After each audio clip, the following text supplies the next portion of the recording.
Hello, the whistleblowing and I can't think of any better word to describe it other than corruption. It's a different type of corruption to the corruption that you might, for example, find in Eastern Europe, but it is corruption nevertheless. And Richard Madeley brought this up this morning on his television program on ITV, and he was specifically looking at the cover-ups and the corruption in the NHS, this culture of covering up. And then later on today, there was news about written evidence that proves that the Post Office Limited were covering up the Horizon shortfalls, and they knew.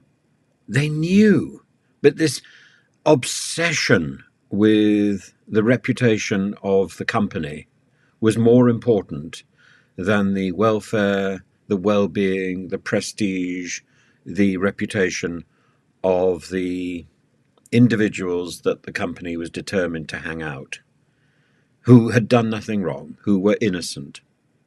It's in the NHS, it's in the post office.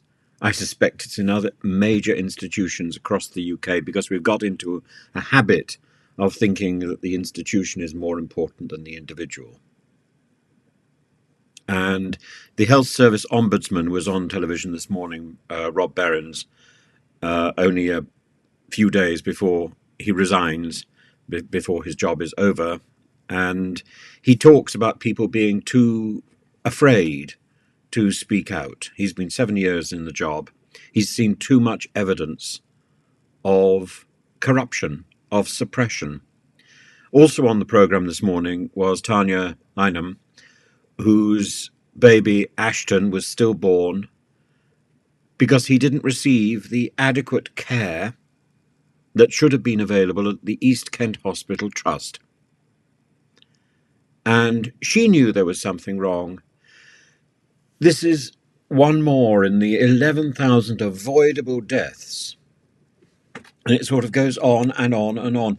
I know from my own experience how the inadequate bureaucracy of the NHS gets in the way of the very hard work which the doctors and nurses are doing every single day. And the junior doctors particularly, are being paid less than the people who sweep the streets. It's inappropriate. It's wrong. And when politicians and bureaucrats are pontificating, and people who work more hours than God has invented simply to keep us safe and are paid less than the people who clean the streets, that is wrong. That is wrong.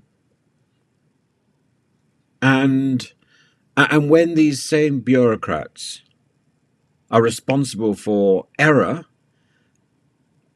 and try and hide it, and have been successfully trying to hide it because there is a culture of hiding the errors, we shouldn't be surprised that the NHS, like the post office,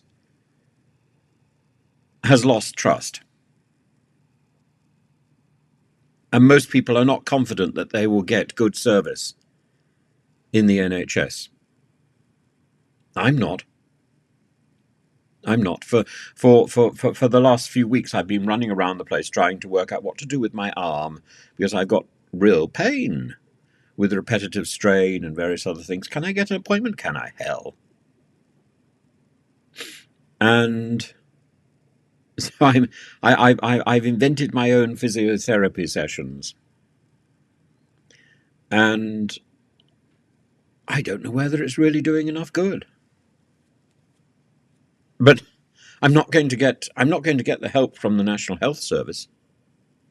I'm resigned to that. And you sort of wonder, we're resilient as a nation. We're stoical. But you also have to ask, is this why we pay our taxes? In order to be treated with such utter contempt. I've decided to take part in a legal case to try to call out the issues of whistleblowing and the sort of nonsense which is parroted by twits in the legal profession to try and stop these sort of cases getting forward. Whistleblowers are absolutely essential in these larger institutions because of this culture of secrecy and cover-up. And yet, people who blow whistles, people who say enough is enough, find themselves getting sacked or sidelined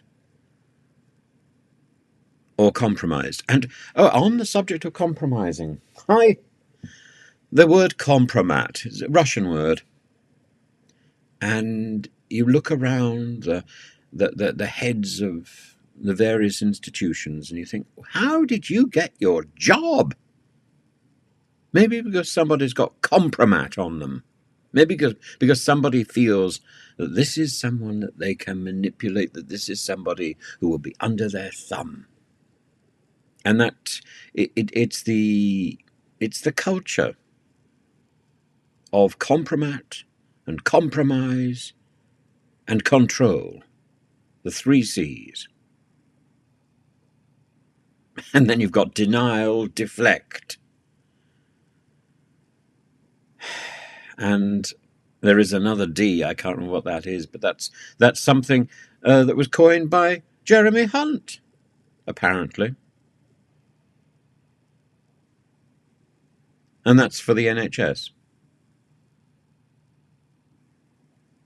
We have to do something about this. We have to change this culture. Because at the moment, it's the stuff that belongs in the waste bin.